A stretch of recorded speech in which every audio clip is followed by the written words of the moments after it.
Assalamualaikum warahmatullahi wabarakatuh. Selamat siang pemirsa TVRI Sumatera Selatan dimanapun Anda berada. Apa kabar Anda di siang hari ini? Mudah-mudahan Anda selalu sehat dan tetap bersemangat menjalankan aktivitas Anda sehari-hari. Senang sekali siang hari ini saya Nada Nasyaya kembali hadir menjumpai Anda di Suara Sriwijaya.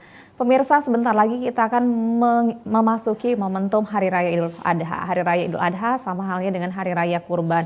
Untuk itu kita semua masyarakat muslim terutama berlomba-lomba ingin berkurban untuk menyempurnakan ibadah kita selama Hari Raya Idul Adha nanti. Karena berdasarkan hadis riwayat Tirmizi, berkurban adalah sunnah Rasul yang syarat akan hikmah dan juga keutamaannya. Dan inilah yang akan kita bahas di Suara Sriwijaya siang hari ini dengan tema berkurban yang aman. Sudah hadir dua orang narasumber saya luar biasa di studio hari ini. Ada Dr. Hewan Jafrizal, Ketua Persatuan Dokter Hewan Indonesia Cabang Sumatera Perhimpunan Dokter Hewan Indonesia Sumatera Selatan. Dr. Jafrizal, apa kabar dokter? Baik ya, alhamdulillah. Selamat datang di TVRI. Juga ada Ketua Dewan Pertimbangan Majelis Ulama Indonesia Kota Palembang, Ustadz Dr. Andes Haji Saim Marhadan. Assalamualaikum Ustadz Saim. Sehat ya? Alhamdulillah. Dan kami juga pemirsa tidak hanya berbincang-bincang bertiga saja, kami akan mengajak Anda untuk bergabung bersama kami di line telepon di 0711 311 454. Kita akan membahas tentang berkurban yang aman. Saya ke Ustadz Saim dulu nih. Ustadz, kita sebentar lagi lebih kurang minggu depan, lebih lagi dikit ya, kita akan memasuki Hari Raya Idul Fitri. Hakikatnya kenapa sebagai umat muslim wajib untuk berkorban ini? Wajib atau sunnah ya Ustadz ya? Sunnah untuk berkorban ini. Baik, terima kasih. Assalamualaikum warahmatullahi wabarakatuh. Waalaikumsalam. Kita sebetulnya tidak berapa lama lagi akan melaksanakan, memeriahkan Hari Raya Idul Adha, dan juga sering disebut orang Hari Raya Haji. Karena dikatakan Hari Raya Haji karena pada tanggal 9 Zulhijjah jamaah haji kita sedang melakukan wukuf di Arafah. Kemudian tanggal 10-nya mereka melakukan melontar jamarat. Nah, pada tanggal hari 10 itu kita berhari raya Idul Adha ini, Idul Haji. Nah, tentunya di balik itu ada sesuatu momentum yang sangat bersejarah tentunya, yang diawali oleh Nabi Ibrahim alaihissalam yang diperintahkan Allah untuk menyembelih anaknya sendiri, Nabi Ismail. Itu sudah paham semua di kalangan umat Islam, yang tentunya ini merupakan satu ujian bagi Nabi Ibrahim alaihissalam, anak si mata wayang satu-satunya itulah, yang sudah lama beliau tidak memiliki seorang putra. Begitu lahir besar sedikit mau diperintahkan untuk disembelih. Ini satu ujian cukup besar, tapi bagaimana ketaatan Nabi Ibrahim, dia dialogkan dengan anaknya Ismail bahwa ini merupakan satu tantangan besar. Nah, dari sejarah itulah kita sebagai umat Islam diperintahkan untuk melaksanakan penyembelihan hewan korban. Dan memang hukumnya sunat muakkad, jadi sunat yang dikuatkan. Nah, tentunya masalah pelaksanaan kurban ini bukan hanya satu kali. Kita ini kadang-kadang kebanyakan kalau sudah satu kali berkorban, tahun-tahun depan lagi tidak lagi mau berkorban. Setiap tahun ya Ustaz? Iya, jadi mungkin karena ajaran nenek-nenek kita dulu ya, untuk mengajak orang, memotivasi orang supaya mau berkorban, sehingga dikatakan bahwa sapi atau kambing itu nanti menjadi tunggangan nanti di akhirat nanti, sehingga kalau orang tidak mau berkorban, kamu tidak ada tunggangan. Nah, sehingga orang mau berkorban, tapi sudah berkorban satu kali mereka tidak mau lagi karena alasan apa? Kami sudah ada, untuk apa banyak-banyak. Sebetulnya tidak demikian. Dalam Al-Quran itu dikatakan inna a'tainakal kautsar fasholli lirabbika wanhar. Jadi Allah sudah banyak memberikan kepadamu nikmat, sehingga Allah katakan fasholli lirabbika wanhar, sholatlah dan berkorbanlah. Nah, artinya bahwa sepanjang orang itu punya kemampuan, sepanjang dia masih menerima nikmat dan rezeki yang Allah berikan kepadanya, maka tentunya setiap tahun pula dia berkorban. Dan ini tidak dipaksa, artinya bahwa mentang-mentang uji baso kita ini sunat muakkad, sunat dikeluarkan, sehingga akhirnya ngutang-ngutang, bukan. Ya. Ini artinya kita merasakan bahwa saya punya kelebihan, Allah berikan rezeki yang cukup lebih, maka dia harus berkorban. Artinya kalau memang tidak mampu ya sudah satu kali cukup. Tapi kalau memang setiap tahun dia punya kemampuan, maka setiap tahun pula dia berkorban. Oke, alhamdulillah. Baik. Saya ke Dokter Jafrizal dulu nih. Dokter, ini kan setiap tahun pastinya ya melihat hewan kurban ini ada sapi, ada kambing, ada kerbau, ya unta juga ya, tapi nggak ada ya kalau di Indonesia ya Ustadz ya. Kita nggak berkorban unta. Iya, kita nggak berkorban unta juga. Nah, ini bagaimana sih Ustadz, sama saya dokter, kita melihat kondisi hewannya untuk siap dikorban ini? Ya, terkait dengan hewan kurban ini memang ada syarat ya, syarat syar'inya ya, Pak Ustadz ya. Jadi hewannya itu kan cukup umur ya, cukup umur, kemudian hewan itu sehat, ya kan, kemudian tidak cacat. Ya. Nah ini syarat-syarat ini kami sebagai dokter ini harus memastikan cukup umurnya itu seperti apa. Itu yang nanti akan disampaikan Pak Ustadz. Ini ada hadisnya katanya janganlah kamu sembelih katanya yang sembelihlah hewan yang musinah ya kan. Jadi kalaupun itu sulit itu boleh yang jas'ah domba.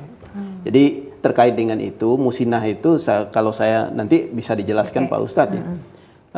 Musinah itu kan berganti gigi. Ya kan, ya Pak Ustadz ya. Ya, berganti gigi. Jadi berganti gigi itu kami harus memastikan di lapangan hewan-hewan yang sudah berganti gigi. Ini kebanyakan masyarakat tuh nggak awam terhadap pergantian gigi. Betul, dokter. Iya benar. Karena jadi, kan sesuai dengan riwayatnya saja ya Ustadz ya, karena 1 tahun ya usianya, usia hewannya. Tapi jadi, ternyata nggak seperti itu ya dokter. Tidak seperti itu. Jadi umurnya itu kan sesuai dengan setelah berganti gigi itu bisa dia 1 tahun atau 1 tahun lebih. Jadi makanya kalau di kita 1 tahun lebih gitu kan untuk kambing, kemudian 2 tahun lebih untuk sapi. Tapi lebihnya itu kan relatif sekali. Jadi relatif bisa saja dia 2 tahun 3 bulan, 2 tahun 4 bulan. Jadi jangan sampai kita mengatakan itu pasti di 2 tahun gitu. Nah, ada banyak sekali yang protes kepada saya. Ini saya udah pelihara ini lebih 2 tahun katanya. Ya kan? Saya beli kemarin itu umurnya sekian. Nah, tapi belum ganti gigi. Ya, ini kan persoalannya seperti ini, jangan sampai terjadi ada perdebatan yang pasti itu adalah hewan yang sudah berganti 1 pasang gigi tetap. Nah ini kami harus pastikan. Ya. Jadi kalau dipastikan di lapangan itu ada juga penjual yang tidak mengerti juga. Nah ini kalau di sapi ini alhamdulillah kalau di Palembang ini sudah ada asosiasi penyedia sapi kurban, hewan kurban. Nah ini termasuk Pak Saim ini yang tanda tangan sertifikatnya yang ya dari MUI ya dari MUI Pak Wali Kota itu membuatkan sertifikat terkait dengan penyedia hewan kurban yang sudah dibina, yang mengerti dengan syarat-syarat syar'i itu. Nah ini alhamdulillah. Mereka kalau jual pun ini belum masuk hewan kurban, ini nggak boleh gitu kan, ini nggak boleh, udah paham. Tapi untuk kambing ini kebanyakan ini kan pengusaha-pengusaha akikah. Ya, akikah itu di sekitar 1,5, ada yang paket 1,5 atau 2 juta. Ini coba kita lihat tadi kambing sekarang itu dengan harga sekian itu dapatnya seperti apa, ya kan? Jadi 2 juta. Sekarang itu untuk kurban sekitar 3,5 juta itu. Kalau di lapangan kita idealnya lihat idealnya begitu, apalagi kambing jenis peranakan Etawa ya itu badannya besar, umurnya sebenarnya masih muda. Belum ganti gigi belum biasanya ganti gigi. Ya. Mungkin nanti ini bisa dibahas. Maksudnya berarti masyarakat juga harus paham ya, harus dokter paham, ya. Harus tahu jangan sampai ketika kita memang berniat ingin mengerjakan ibadah tetapi ternyata tidak sesuai dengan anjurannya seperti itu. Jadi inilah kami ingin memastikan bahwa itu sebenarnya ini harus ada dokter hewan, kemudian dari pemerintah sendiri, kemudian dari MUI, BPJPH yang untuk sertifikasi produk halal itu. Ini kan nggak jauh beda dengan sertifikasi produk halal sebenarnya, produk sah kurban gitu. Benar, hewan sah kurban. Jadi mungkin ini kita bisa menyatukan visi ya kan, untuk kita lakukan secara bersama-sama untuk mewujudkan hewan yang memang sesuai dengan syariatnya yang punya sertifikat sesuai dengan syar'inya. Itu terkait dengan umur. Terus terkait dengan kesehatan. Ini kesehatan ini ada Fatwa MUI ya kan nomor 23 tahun 2022 ini terkait dengan masalah PMK sekarang ini ya kan. Ini MUI itulah mengeluarkan fatwa itu bahwa hewan-hewan yang munculkan atau kelihatan mengalami gejala klinis yang ringan, Seperti ya. apa tuh ringannya? Jadi ringan itu keluar liur, Oh, kemudian iya. ada bercak luka di mulut sedikit, Oh, iya, kemudian iya, di iya. kuku masih ada luka, ya kan apa namanya infeksi. Dia ini kan infeksi mulut dan kuku. Ini virus ya, Penyakit, ya, iya, virus dokter. ya.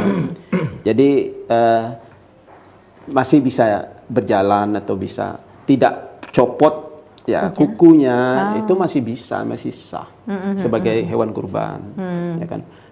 Tetapi kalau sudah bergejala berat, nah bergejala berat ini sampai tidak bisa berdiri, ya kan, karena kukunya copot, misalkan mulutnya sudah rusak, ini menyebabkan dia tidak bisa berdiri dan cacat pincang, bukan pincang lagi, memang bisa jalan ya? tidak bisa jalan, ya kan, lumpuh gitu. Jadi itu mungkin itu yang gejala berat.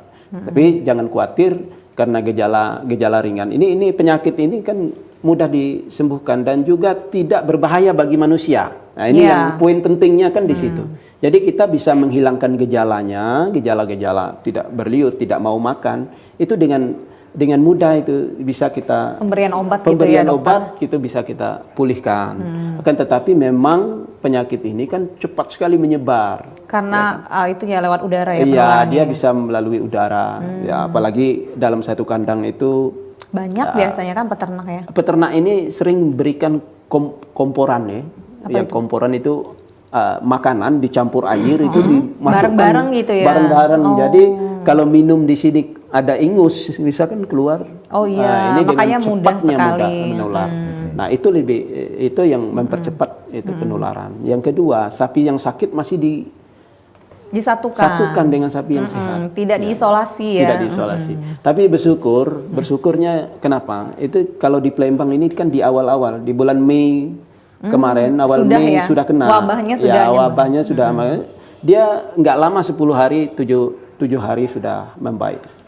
Nah, ini kondisinya telah membaik. Kalau di sini kebanyakan membaik. 93% sudah membaik. Alhamdulillah. Ya, tapi mungkin ada yang baru-baru yang muncul ini yang menyebabkan masih ada 7%. Ya, 7%. Nanti kalau angkanya nanti ke dinas peternakan ya. Dinas peternakan yang akan menyampaikan. Nah, ini terkait dengan masalah kesehatan, ya kan. Kesehatan dia tidak sakit, penyakit ini tidak menular kepada manusia. Khususnya kepada manusia, betul. Ya, kalau ada penyakit menular ini yang kita khawatir ini tidak boleh dijadikan hewan kurban. Ini akan memberikan mudarat yang lebih besar kepada manusia nanti kan, masyarakat yang mengkonsumsi.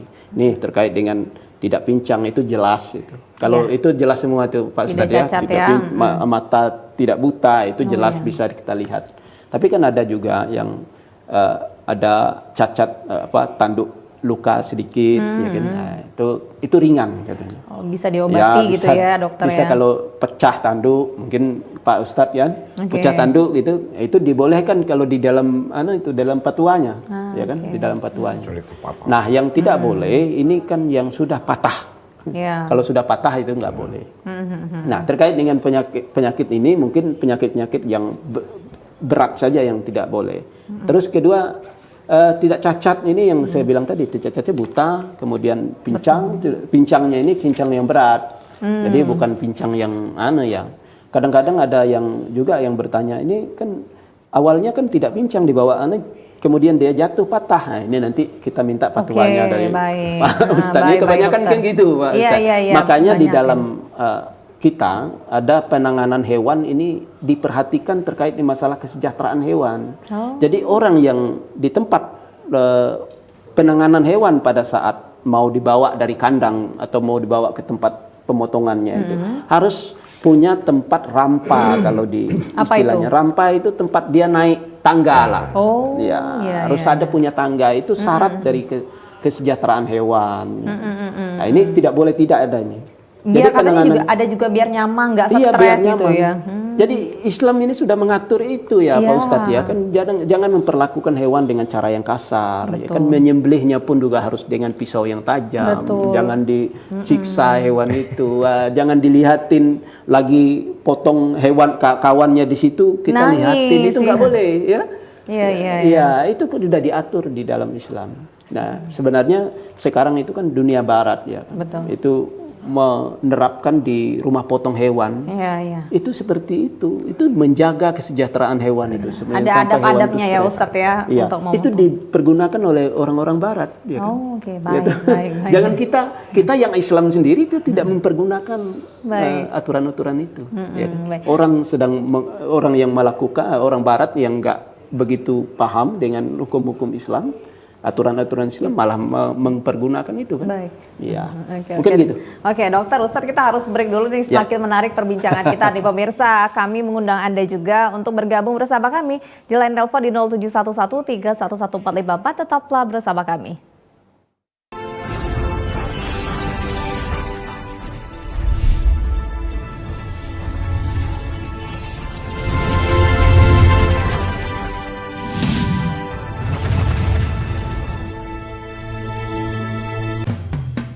Selamat datang di Corona Fashion Show.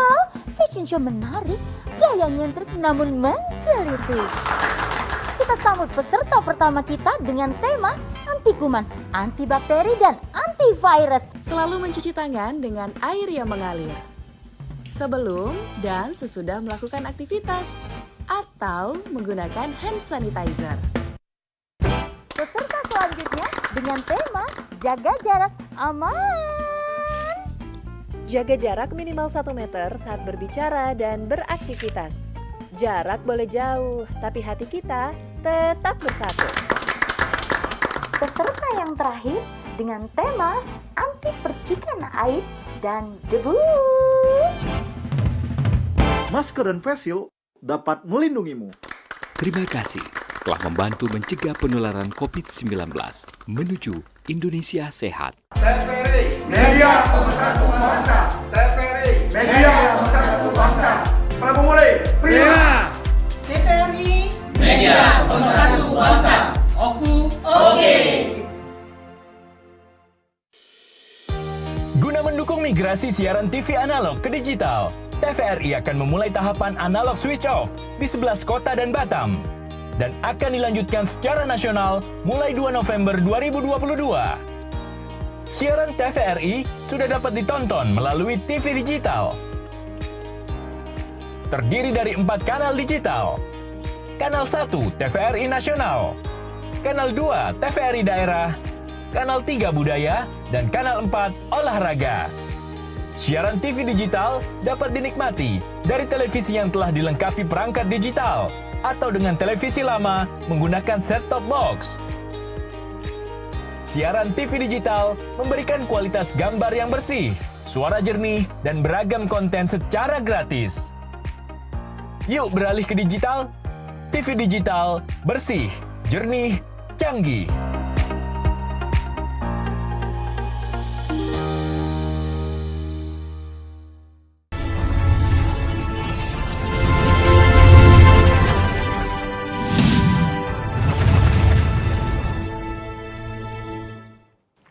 Terima kasih Anda masih bersama kami di Suara Sriwijaya. Berkurban yang aman masih menjadi tema kita di siang hari ini.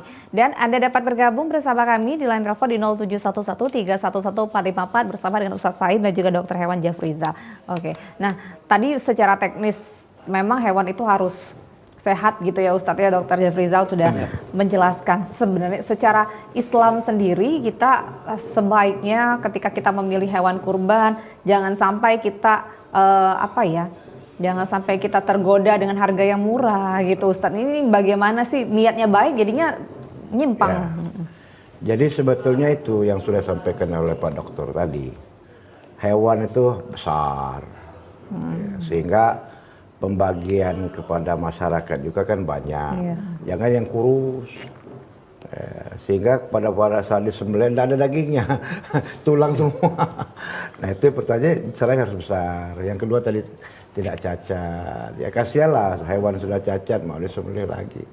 Kemudian jangan pincang kata beliau tadi. Itu yang secara kasat mata ya. Ya artinya bahwa kita berkorban itu membagikan daging itu kepada orang sehingga orang lain tidak merasa dirugikan. Seperti misalnya penyakit-penyakit yang misalnya menular kepada manusia. Nah itu kan merugikan orang yang nanti untuk mengkonsumsinya. Tapi apa yang dikatakan oleh dokter tadi bahwa kalau PMK itu tidak pula ada imbasnya kepada si konsumsinya, yang mengkonsumsinya. Itu hanya sekedar mulut dan kuku saja. Artinya barangkali kalau saya dengar-dengar tuh mungkin kayak seriau katanya, seriawan. Barangkali kasih vitamin C aja barangkali. Ya artinya bahwa tidak pula terlalu besar penularannya kepada manusia dan memang tidak ada pengaruhnya dokter. Tidak ada pengaruhnya. Nah kecuali kalau penyakit-penyakit yang memang begitu dikonsumsi oleh orang yang mengkonsumsinya menimbulkan penyakit bagi manusia. Ya, nah itu tidak boleh itu ya. Jadi apa yang dikatakan tadi bahwa kita jangan mudah terpengaruh dengan harga murah tapi kualitasnya tidak bagus. Dan kepada si penjual juga kita berharap yang jujur lah. Apa yang dikatakan oleh Pak Dokter tadi, Pak ini belum boleh untuk dikorbankan. Kalau ini sudah boleh. Pak ini harganya seperti ini, kalau ini harga seperti ini. Jadi kejujuran itu kan membuat orang mau berkorban juga kan akhirnya tertarik dia. Karena sudah dipilah-pilah harganya, bentuk sapinya sudah seperti itu. Jadi jangan yang kecil jual mahal itu, sehingga kadang-kadang harga sudah mahal tapi belum masuk ukuran untuk dikorbankan. Itu.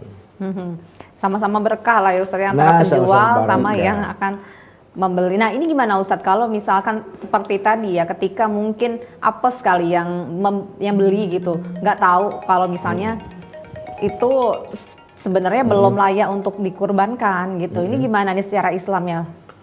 Nah sebetulnya kalau dia belum masuk ukuran untuk dikorbankan, maka tidak bisa untuk dijadikan hewan kurban dia. Nah, jadi makanya saya bilang tadi kepada penjualnya harus jujur kan. Nah, yang saya bilang tadi ukuran masalah kalau sapi 2 tahun, kambing 1 tahun itu ukuran dalam segi umur. Tapi yang penting musnah tadi artinya sudah terjadi penggantian gigi. Nah penggantian gigi itu memang kadang-kadang ada yang sampai 2 tahun kalau sapi, kalau kambing 1 tahun mungkin ada. Kadang mungkin ada yang lebih. Betul. Nah, jadi kadang-kadang sudah 2 tahun belum dia. Yang kambingnya 1 tahun belum. Nah, jadi maksud saya jadi kejujuran dari penjual itu. Jadi sehingga yang berkorban juga tidak merasa dirugikan, yang akhirnya nanti dia tidak termasuk kategori berkorban karena hewannya tidak memenuhi persyaratan itu. Iya, jatuhnya seperti itu ya. Jadi tidak sah syaratnya gitu. Iya, jadi yang tadi sama-sama barokah lah kira-kira. Sama-sama barokah antara penjual sama yang akan berkorban gitu.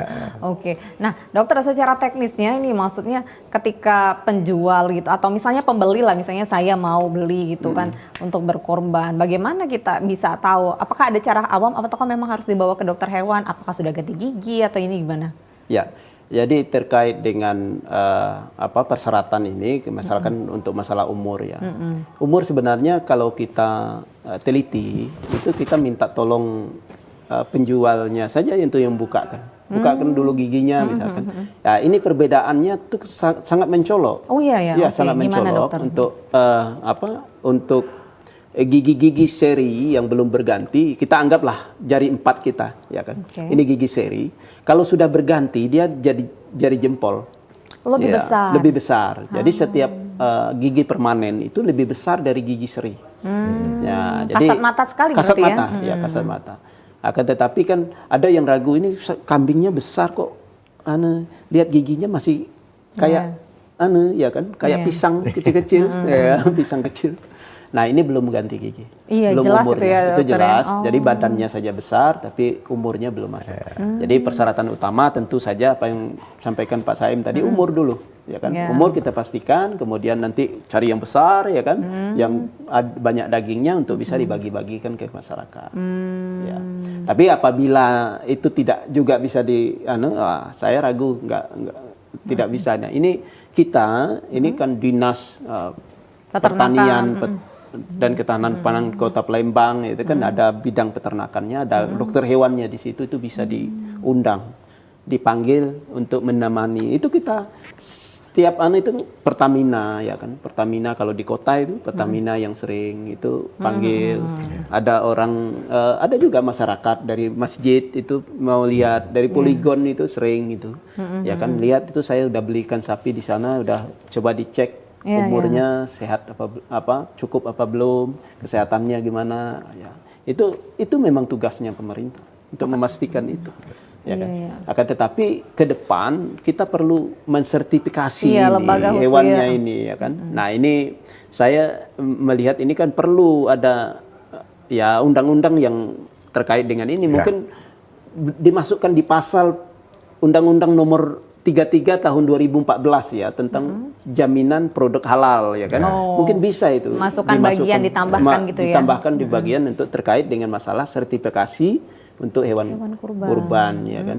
Jadi ini tetap menjadi tugas dari pemerintah. Tentu saja dari dinas sendiri tidak bisa mensertifikasi itu, ya kan?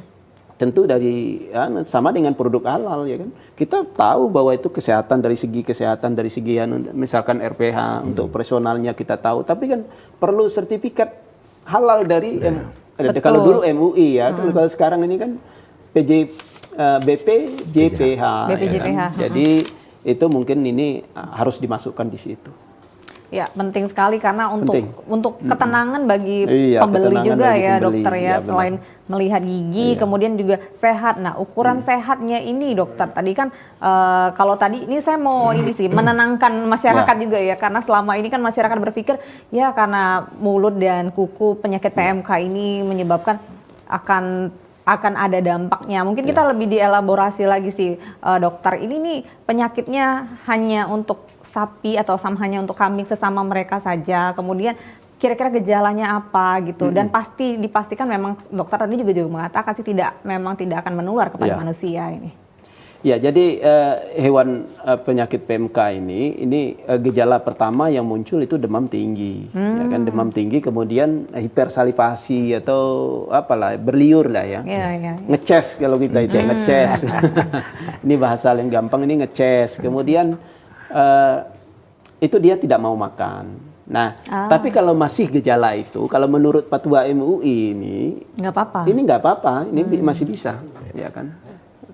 Kecuali kalau sudah muncul gejala yang serius, ya kan, itu kukunya lepas, kemudian dia pincang, kemudian itu menjadi ya PMK ini kan kelanjutan dari PMK. Kalau penanganannya nggak bagus itu kulitnya juga ngelupas, ya ngelupas. Nah ini menjadi di hewan itu menjadi kurus, ini kan yang jadi persoalan. Ya itu tadi dagingnya juga sudah berkurang, iya, kan? Nggak bisa dibagi Jadi banyak. kalau untuk tingkat lanjut ini dibilang ini yang berat, ya kan? Kalau yang berat sudah tidak mampu lagi berjalan, berdiri juga tidak mampu. Nah ini kan tidak boleh. Tapi kan dengan gejala yang ringan, masih melepuh, berliur itu ringan, itu nggak apa-apa. Itu masih bisa ditangani. Mungkin kita berikan obat-obat demam, ya kan? Itu berikan vitamin, itu fit lah. Bisa fit lah 3 hari kemudian. Betul, dan itu cepat sembuhnya ya dokter ya. Masyarakat jangan khawatir gitu jangan ya. Khawatir. Dan yang mengkonsumsi ini jangan juga sampai tidak takut makan ya. Ya. Jadi PMK ini tidak menular ke manusia. Saya menyayangkan juga ada statement atau himbauan ini jeroannya jangan dimakan. Sebenarnya jeroannya itu kan masih bisa dikonsumsi, Jadi yang ditakutkan ini penanganan pada saat kita mau memasak jeroan ini kita cuci kemudian nanti sisa-sisa limbahnya itu mengalir ke sungai, ini bisa menular ke karena ke hewan cepat yang sekali lain. ya. Jadi tentu saja kalau tidak rusak, ya kan, PMK ini kan tidak merusak organ dalam. Jadi yang dirusak itu organ kulit aja kemudian gitu ya, kuku, mulut. Nah, jadi organ-organ itu kalau tidak rusak ya bisa dikonsumsi nanti dia dengan cara pengolahan. Harus dikelola. Ya, kalau dikatakan masak ya manusia kita kan mesti makan daging harus dimasak, ya kan? Itu mungkin. Ya. Jadi jangan sampai itu yang dikhawatirkan itu kan membuang sembarangan, kemudian menjadi pencemaran lingkungan, dan terkait dengan virus-virus ini akan menyebar Itu yang dikhawatirkan, tapi sebenarnya sah-sah aja dimakan ya, nggak apa-apa. Baik, saya nanti akan bertanya dengan Ustadz Saim, ini teknis-teknis yang mungkin banyak masyarakat juga belum paham terkait syarat-syarat sah untuk berkurban lagi. Kita akan break dulu lagi nih pemirsa, kami mengundang Anda di 0711 311 454, tetaplah bersama kami.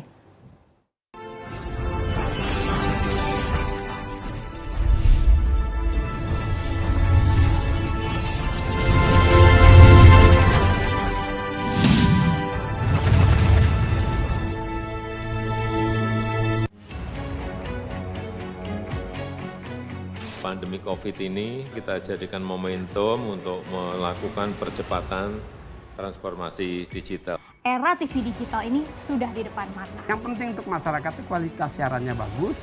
Bagi industri televisi itu sendiri atau penyiaran itu sendiri, agar segmentasi pasarnya nggak tergerus.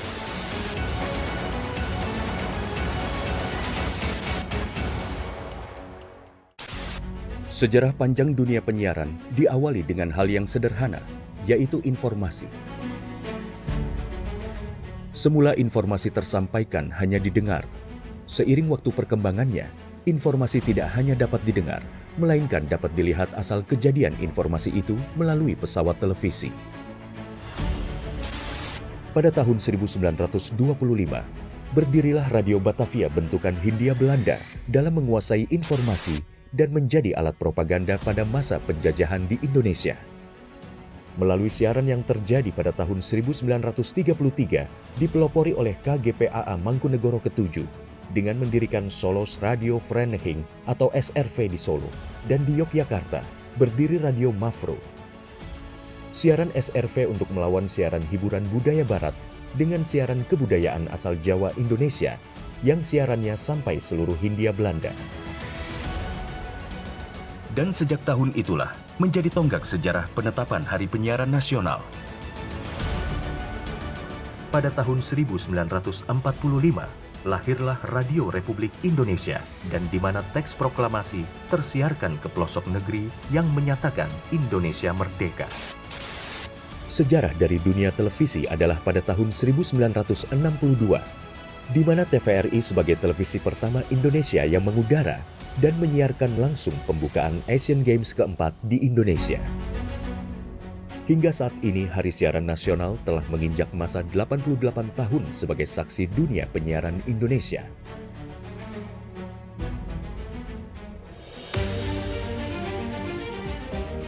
Sehingga perkembangan teknologi penyiaran menjadi faktor utama dalam menentukan kualitas penyiaran demi Indonesia maju.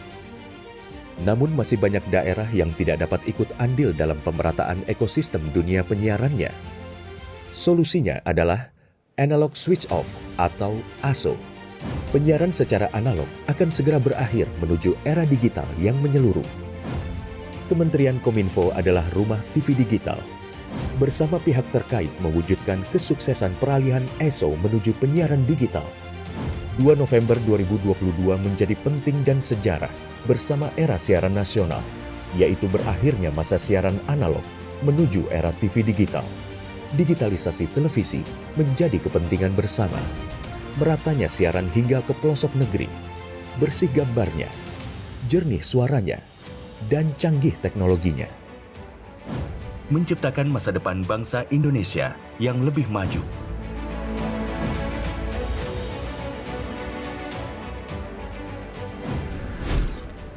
Halo semuanya, aku Modi, maskot TV Digital Indonesia. Aku akan membantu semua orang menuju migrasi TV digital. Di mana? Di siarandigital.id dan call center 159. Ayo semuanya, dukung migrasi TV digital. Bersih gambarnya, jernih suaranya, dan canggih teknologinya.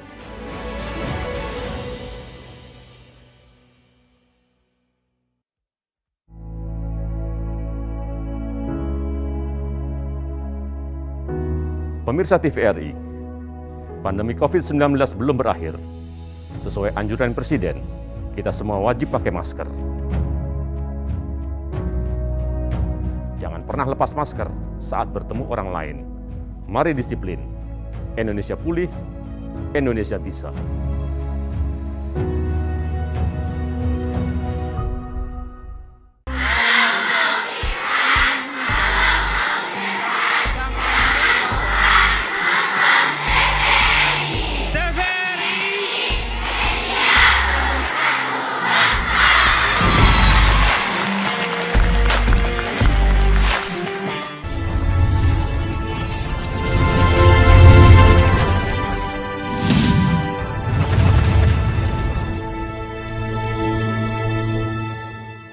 kasih Anda masih bersama kami di Suara Sriwijaya, berkurban yang aman masih menjadi tema kita di siang hari ini. Silakan untuk Anda yang ingin bergabung bersama kami di line telepon di 0711311454. Oke, saya ke Ustadz Saim. Ustadz, ini kan sekarang nih zamannya serba modern, digital gitu. Nah, kadang-kadang kan kalau mau berkurban, biasanya kita datang ke toko, ke tempat orang yang berjualan, kemudian dikasih ke masjid. Kalau sekarang kan sudah bisa lewat online, bisa nitip aja, tinggal bayar, kasih uang aja. Nah ini gimana nih Ustadz hukumnya?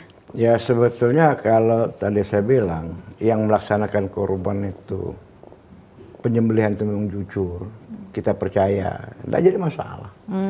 Ya artinya bahwa saya di Palembang, saya ingin berkorban ke Jakarta. Saya online dengan tukang jual sapi di sana, mereka yang mengelolanya. Yang penting ukurannya korbannya seperti ini, dilihatkan. Kalau memang betul ya silakan. Saya terima telepon dulu nih Ustadz. Assalamualaikum. Halo, selamat siang. Selamat siang. Ya, dengan Bapak siapa di mana? Dengan Pak Edward. Bu, ini mau tanya dengan Pak Ustadz. Silakan. Pak Kiai, Pak Imar Hadam. Silakan Pak Edward. Assalamualaikum Pak. Waalaikumsalam. Kiai. Waalaikumsalam. Gini Pak, kan saya pernah tanya tata cara pembagian daging kurban. Karena selama ini sering juga terjadi misal penyembelihan di tingkat RT misalkan. Nah, dagingnya sebagian dimasak dulu, dimakan oleh warga. Sudah itu baru dibagi. Nah, kira-kira ada masalah dah itu. Berikut tukang sembelih misal dikasih kepala gitu kan, atau kulit dijual, gimana itu kira-kira hukumnya dari kacamata Islam?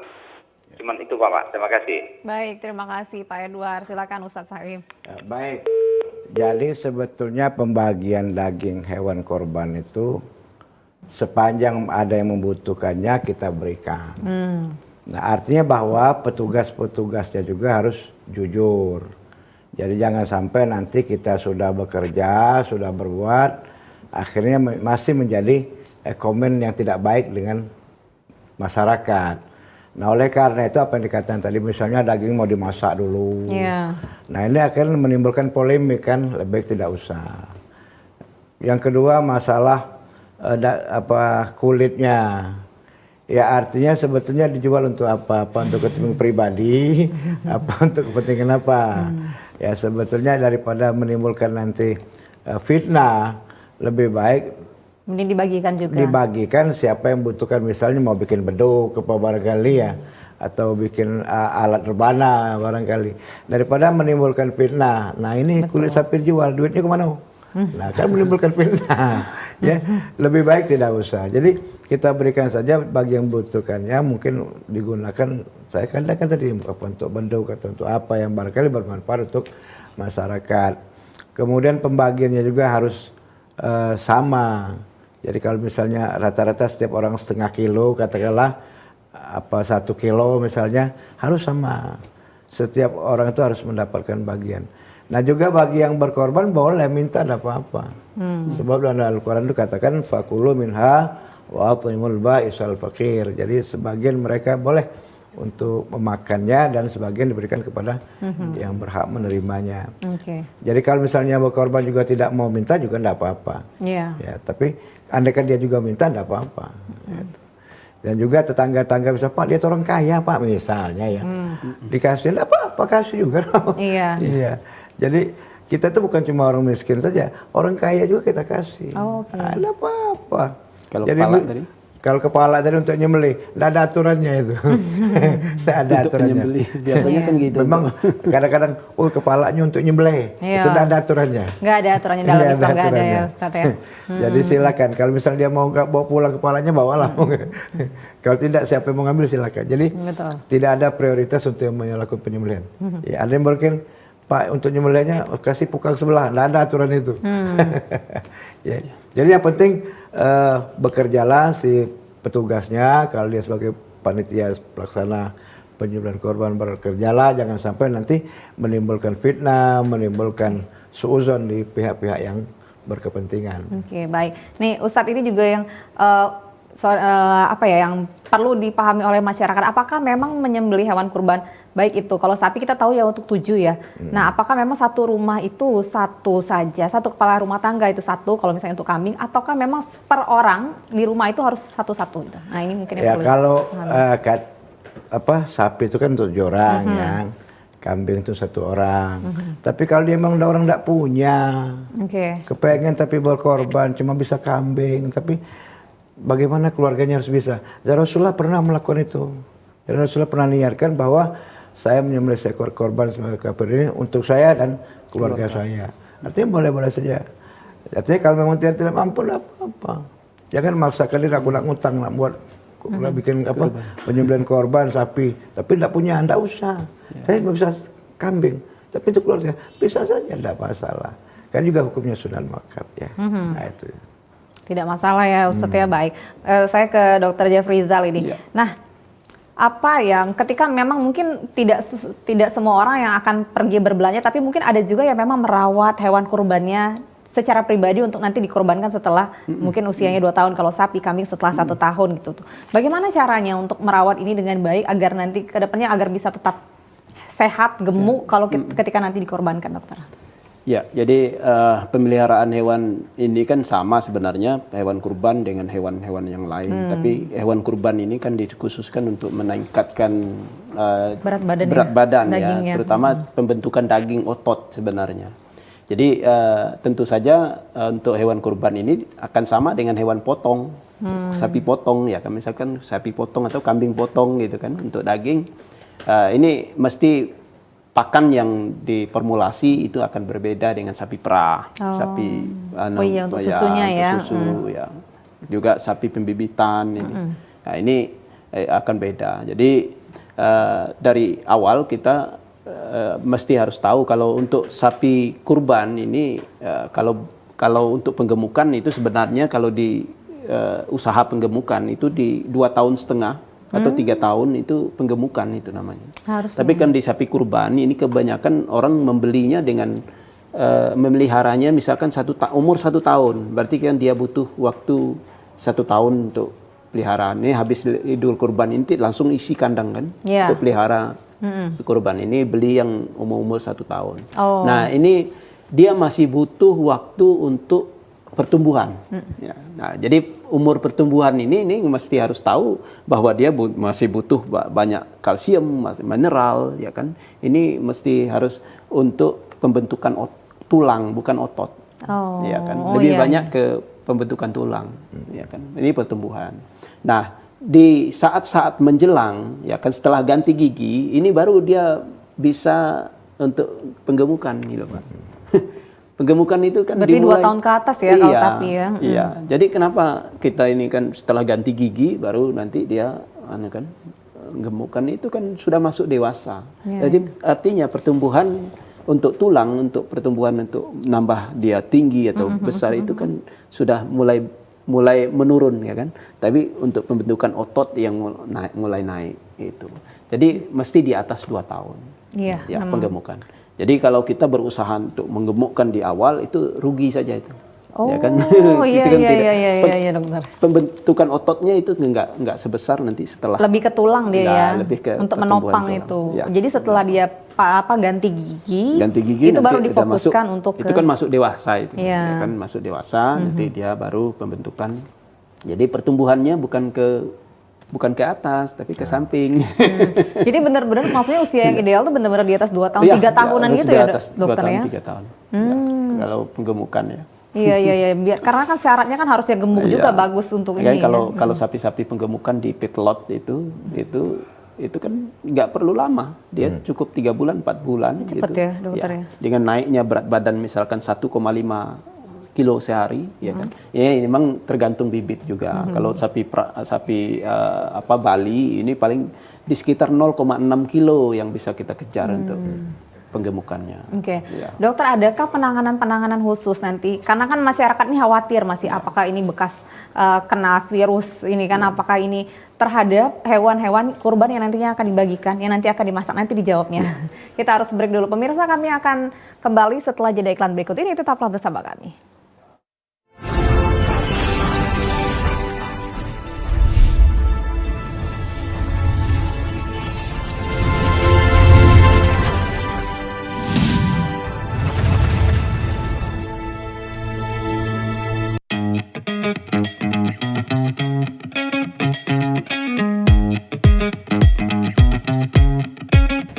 beraktivitas, jangan lupa untuk memakai double masker. Pusat Pengendalian dan Pencegahan Penyakit Amerika Serikat (CDC) mengatakan, Masker double bisa efektif dalam mencegah penularan COVID-19.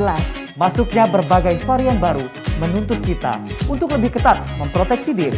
Tapi, memakai masker double, penggunaannya juga harus tepat. Ini dia panduannya.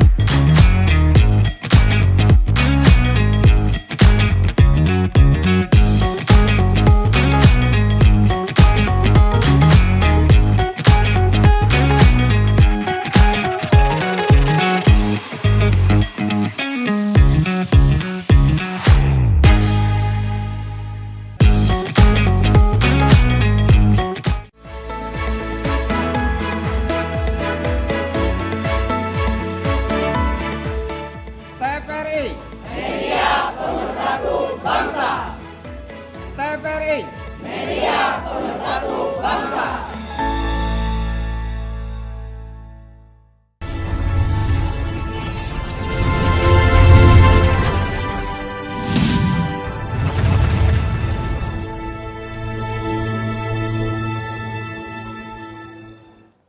Terima kasih Anda masih bersama kami di Suara Sriwijaya. Berkorban yang aman masih menjadi tema kami di segmen terakhir ini. Masih bisa bergabung di 07113114454. Oke, saya tadi terputus sama Dr. Jafrizal. Jadi bagaimana, apakah ada penanganan khusus ini untuk sapi-sapi yang nanti akan dibagikan atau kambing ya?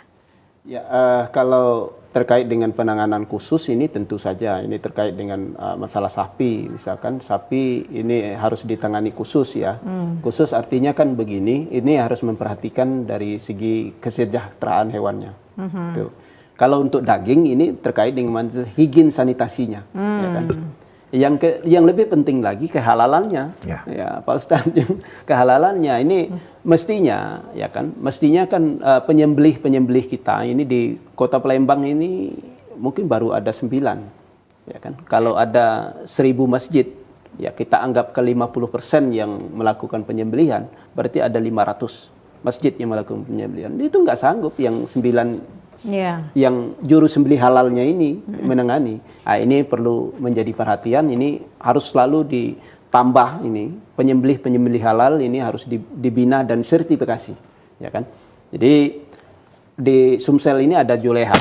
Juleha ini kan anak-anak muda yang menggabungkan diri untuk penyembelih hewan kurban. Nah, ini Juleha, juru sembelih halal sebenarnya. Nah, ini perlu, ini bisa kerjasama dengan pemerintah, ya kan, untuk sertifikasi mereka, kan? Nah, ini kalau difasilitasi mereka juga melakukan pelatihan sendiri, kemudian dengan biaya sendiri, ya kan? Sertifikasi ini sudah ada, kemarin ada laporan ke saya, kita udah ikut, ada berapa orang gitu ikut, alhamdulillah, ya kan? Alhamdulillah, ini ada tambahan, ya kan? Dari 9 yang dulu nggak pernah nambah, 9 itu aja dari tahun berapa. Nah, ini mungkin bisa kita tambah juru pembeli halal. Terus yang kedua, ini masalah untuk sertifikasi, ini untuk pengawasan itu juga, nih kan? Sertifikasi hewannya, sertifikasi peternaknya. Kalau peternaknya ini binaannya kan dinas pertanian, ya kan? Dinas peternakan, kesehatan hewan. Ini yang membina mereka. Kan tetapi hewannya ini banyak yang menyangkut sertifikasi hewannya terhadap keabsahan dari hewan kurban itu sendiri. Ini ada MUI, ya kan? Ada dokter hewan di situ, ada pemerintah, kemudian ada BPJPA, ya kan, yang terkait di situ untuk keabsahan itu. Nah, ini disinilah kita berharap ini kepada pemerintah untuk bisa ini fasilitas untuk penyembelihan. Ini penting. Karena ini terkait masalah higien sanitasi dari hewan kurban, daging hewan kurban. Penting sekali ya itu. Penting sekali. Jadi fasilitas itu di masjid-masjid itu tempat pembuangannya, jangankan tempat penyembelihannya, kemudian tempat penanganan daging ini jangan sampai tercemar dengan kotoran-kotoran ya kan. Ini harus kita jaga higien sanitasinya.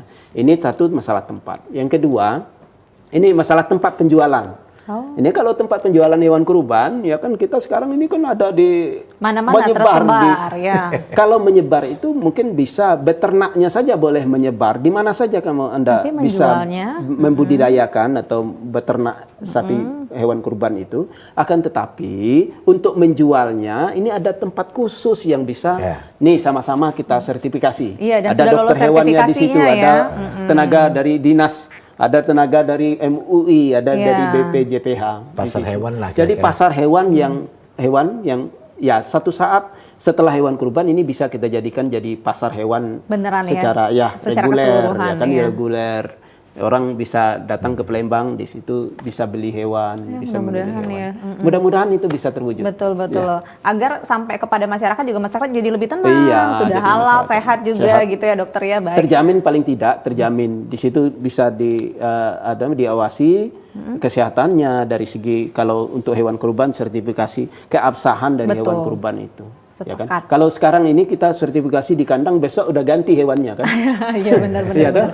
Ini yang jadi persoalan. Kalau di satu tempat itu kita bisa sertifikasi satu-satu. Betul. Bisa diawasi juga dengan baik gitu ya, karena satu tempat gitu ya. Baik. Nah Ustadz, karena ini sudah mau mendekati Hari Raya Idul Adha, bagaimana untuk mengajak masyarakat untuk untuk tetap berkurban dan jangan khawatirkan, kita ini aman berkurbannya, sudah dijamin ya.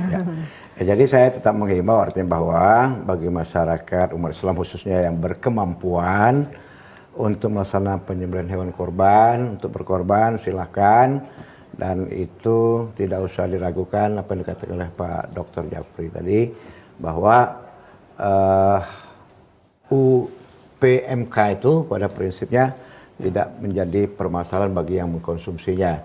Yang penting kita berikhtiar, berusaha bagaimana penyembelihan hewan korban itu hewannya tidak cacat dan besar sehingga itu bisa dibagikan kepada masyarakat yang banyak. Kemudian kepada para petugas juga pelaksana penyembelihan korban ini bekerjalah dengan ikhlas, jangan sampai nanti kita sudah capek nanti masih ada suudzon dari masyarakat sekitar kita. Sehingga ini akan mendapat barokah sama-sama. Yang berkorban mendapat barokah, yang melaksanakan penyembelihan juga barokah, yang menerima juga mendapatkan barokah.